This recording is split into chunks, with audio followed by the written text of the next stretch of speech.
पूर्व मुख्यमंत्री कमलनाथ ने खुरई में कांग्रेस प्रत्याशी रक्षा राजपूत के पक्ष में वोट की अपील करते हुए सभा की। इस अवसर पर भाजपा द्वारा 20 साल में किए गए कामों का हिसाब मांगा। कांग्रेस के समय के बुंदेलखंड पैकेज में बड़े भ्रष्टाचार का आरोप भी लगाया। भाजपा की सरकार को अत्याचार का केंद्र बताया। पूर्व मुख्यमंत्री कमलनाथ ने कांग्रेस की खुरई प्रत्याशी रक्षा राजपूत के पक्ष में वोट की अपील करते हुए सभा आयोजित की। उन्होंने कहा कि खुरई की जिम्मेदारी रक्षा राजपूत की ही नहीं, अब उनकी भी है। इस अवसर पर वे भाजपा की 20 साल पुरानी सरकार पर जमकर बरसे। उन्होंने कांग्रेस के समय के बुंदेलखंड पैकेज में बड़े भ्रष्टाचार का आरोप लगाते हुए कहा कि घोटाला नहीं होता तो यहाँ के लोगों को पैकेज का लाभ मिलता। वर्तमान में 50% कमीशन पर सरकार काम कर रही है। कमीशन के चक्कर में ही प्रदेश में निवेश नहीं आ पा रहा है। खुरई क्षेत्र को अत्याचार का केंद्र बताया। अधिकारियों व पुलिस को चिताया कि कल के बाद परसों भी आता है। पुलिस द्वारा फर्जी केस, मकान गिरवाने और परेशान करने जैसे मामले भी गिनाए। कहा कि ये चुनाव आपके भविष्य का है। बताया कि भाजपा ने पिछले 20 सालों में प्रदेश को चौपट कर दिया है। शिक्षा व्यवस्था, अर्थव्यवस्था, स्वास्थ्य व्यवस्था व रोजगार व्यवस्था चौपट है। आज के नौजवानों के हाथों काम नहीं आ रहा है। उन्होंने कहा कि आज के समय में 1 करोड़ नौजवान प्रदेश की सबसे बड़ी चुनौती है। कमलनाथ ने कहा कि शिवराज सिंह उनके 15 महीनों की सरकार का हिसाब मांगते हैं। मैं उनसे कहता हूं कि अपने 20 सालों का हिसाब दो। कमलनाथ ने कहा कि अपने 15 महीनों की सरकार में उन्होंने 27 लाख किसानों का कर्जा माफ़ किया है। सागर के 80,500 किसानों का कर्जा माफ़ हुआ है। आखिर में कमलनाथ ने अपने वचन पत्र को सुनाया कि 2500 रुपये MPSC धान, 2600 रुपये MSP गेहूं पर कन्या विवाह राशि, 1 लाख रुपए बेरोजगारों को 1500 से 3000 कर देंगे। मध्य प्रदेश की IPL टीम बनाने की भी घोषणा की। उन्होंने बताया कि प्रदेश में मेट्रो को काम उन्होंने ही दिया है। शिवराज सिंह चौहान पर मेट्रो का श्रेय लेने पर तंज कसते हुए कहा कि बच्चा किसी के यहाँ होता है और मिठाई ये बांटते हैं। उन्होंने कहा कि ये चुनाव आम जनता लड़ रही है। इससे पहले पूर्व विधायक अरुणोदय चौबे ने कहा कि चुनाव रक्षा राजपूत नहीं, वे लड़ रहे हैं। उन्होंने राजनीतिक दिमाग से नहीं, दिल से किया है। प्रत्याशी रक्षा राजपूत ने कहा कि इस क्षेत्र में पुलिस और प्रशासन राजनीतिक लोगों के प्रभाव में निर्दोष लोगों को परेशान कर रहे हैं। लोगों पर झूठे मामले लगाए जा रहे हैं, परेशान किया जा रहा है, मकान गिराए जा रहे हैं।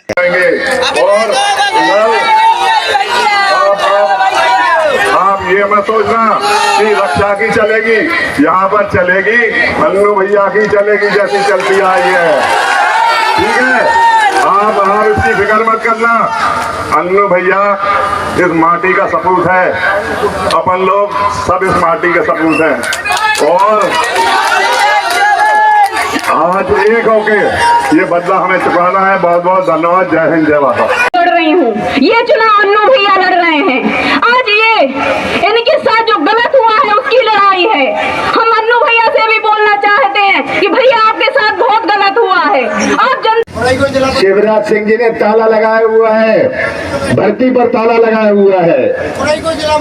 अरे खुरई को जिला क्या, बहुत कुछ बनाऊंगा आपका।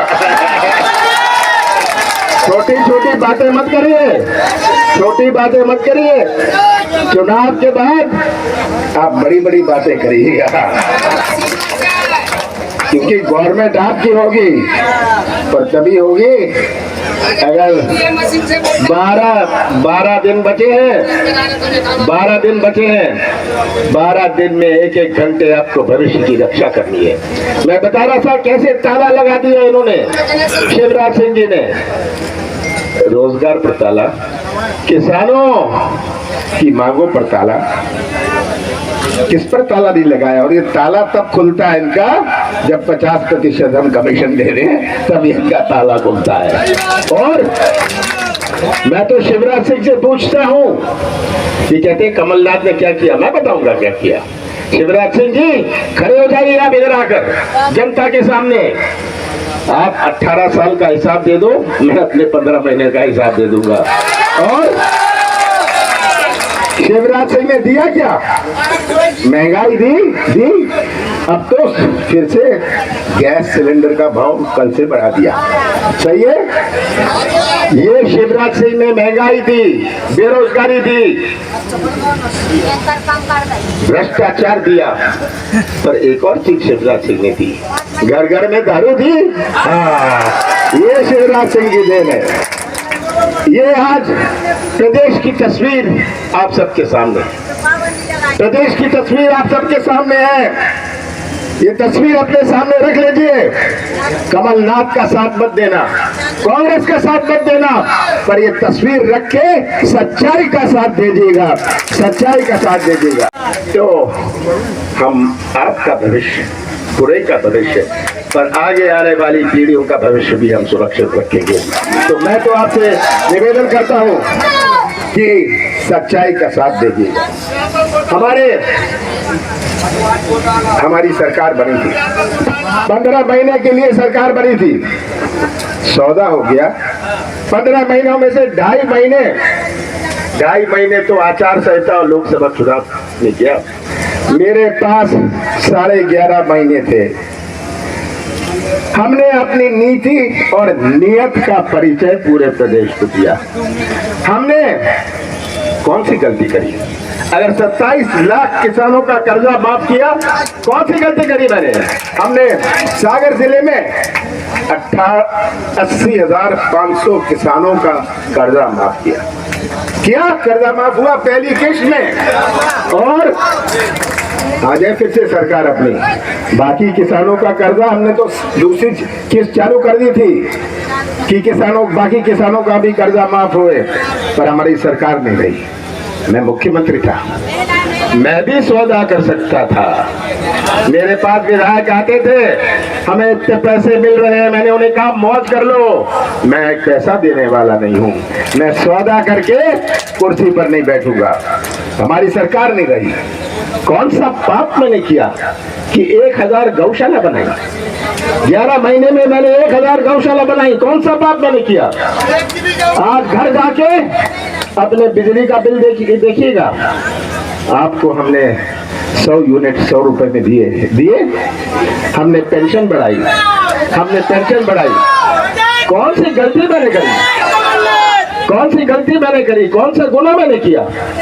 मैंने तो एक शुरुआत करी थी कि प्रदेश में लोगों का विश्वास हुए, हमारे यहाँ निवेश आए, हमारे सागर खुरई में निवेश आए। पर ये निवेश तब आता है जब लोगों को प्रदेश पर विश्वास हो। आज जिसको केरला और तमिलनाडु में सामान बेचना है, वो अपना उद्योग पंजाब और हरियाणा में लगाते हैं। मैंने उनसे बात करी, वो कहते हैं जी यहाँ तो कदम रखते हुए हमें पैसे देने पड़ते हैं, हमें चाहे आने वाले हैं। ये है हाल। तो ये सब आपके सामने है। 18 साल में शिवराज सिंह जी, आप जनता को हिसाब दीजिए। और मैं किसान भाइयों को कहना चाहता हूँ कि 2600 रुपए हम धान के देंगे, 2500 रुपए प्रति क्विंटल हम एमएसपी देंगे अपने धान पर, और गेहूं पर 2600 रुपए। हम कन्या विवाह की राशि बढ़ाकर 1,01,000 करेंगे। हम बेरोजगारों को सुनो, बेरोजगारों से 1500 से लेके 3000 रुपए तक आर्थिक सहायता करेंगे। और मेरी बहुत दिल से तमन्ना है कि हमारे मध्य प्रदेश की भी आईपीएल टीम होए। आप भी चाहते हैं ना? मैं पूरा प्रयास करूंगा कि आईपीएल टीम मध्य प्रदेश की भी होगी। मैंने तय किया था कि हमारा मध्य प्रदेश में केंद्र में शहरी विकास मंत्री था, मैं जगह जगह जाता था मेट्रो का उद्घाटन करने। मुझे शर्म आती थी कि मध्य प्रदेश में मेट्रो नहीं है। मैंने मेट्रो की प्रोजेक्ट रिपोर्ट बनानी शुरू की। मैंने इंदौर और भोपाल का काम मेट्रो का शुरू किया। आज शिवराज सिंह जी जाते हैं और कहते हैं ये मेट्रो में बैठ जाते हैं, बच्चा किसी के यहाँ होता है, मिठाई ये बांटते हैं। ये आज तस्वीर आप सबके सामने है। ये अत्याचार करने वाले सुन ले कान खोल के, शासकीय अधिकारी कल के बाद परसों भी आता है।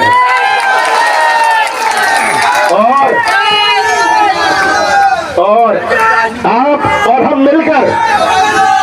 और हम मिलकर उनसे हिसाब लेंगे। ये अत्याचार का जो केंद्र है, परेशान करना, पुलिस को भेजना, फर्जी केस चलाना, मकान गिरवा देना, मकान जिनके गिरे, मैं आपसे कहना चाहता हूं उनके सबके मकान फिर से बढ़िया मकान बने। आप अगर अत्याचार के शिकार नहीं है, आप अत्याचार के गवाह हैं। और ये आप गवाह है कि किस प्रकार से यहाँ राजनीति चली है। मुझे बड़ा दुख होता है सुन के। मैंने भी 44 साल चुनाव लड़ा है, मैंने देखा है, एक एक जिला देखा है, पर यहाँ आके कैसे परेशान किया गया। जगह जगह ये बच्ची कहाँ गई? ये बच्ची अभी सुना रही थी, ये बच्ची का दुख देखिए। ये आप गवाह है इसकी, और आपके हाथ में है ये भविष्य। हर चुनाव का अपना मायने होता है। जनपद का चुनाव होता है, जिला पंचायत का, नगर निकाय का, हर चुनाव का अपना मायने होता है। जो 17 तारीख को चुनाव है, ये केवल एक उम्मीदवार का नहीं है। 17 तारीख का चुनाव केवल एक पार्टी का नहीं है, ये आपके भविष्य, कुरई के भविष्य और मध्य प्रदेश के भविष्य का है। ये आज तस्वीर आप सबके सामने है, पूरी तस्वीर आप सबके सामने है, कैसे ये चौपट प्रदेश बन गया। हर चीज, स्वास्थ्य व्यवस्था चौपट, शिक्षा व्यवस्था चौपट, रोजगार। इन नौजवानों को मैं देखता हूं कैसे रोजगार व्यवस्था चौपट, भर्ती व्यवस्था चौपट, अर्थव्यवस्था चौपट, कानून व्यवस्था, ये सब मैं देखता हूं। सबसे बड़ी चुनौती, अभी आप कह रहे थे, अनु भैया कहाँ गए, ये कह रहे थे नौजवानों की बात, पलायन की बात कर रहे थे। आज का नौजवान और 20 साल पहले के नौजवान में बहुत अंतर है। आज के नौजवान में एक तरफ है, वो ठेका नहीं चाहता, कमीशन नहीं चाहता, वो तो व्यवसाय का मौका या अपने हाथों को काम चाहता है। और यही नौजवान, हमारी माता और बहनों ने कितने प्यार से उन्हें पाला पोसा है, यही नौजवान प्रदेश का निर्माण करेंगे भविष्य में। अगर इन नौजवानों का भविष्य अंधेरे में रहा, कैसा निर्माण होगा मध्य प्रदेश का? हमारे बुजुर्गों ने तो जीवन काट लिया अपना, आपने तो बिना पानी के, बिना बिजली के, बिना सुविधा के अपना जीवन काट लिया। पर ये बच्चे, ये नौजवान, जो आज सबसे बड़ी चुनौती हमारे प्रदेश में है, 1 करोड़ नौजवान बेरोजगार है।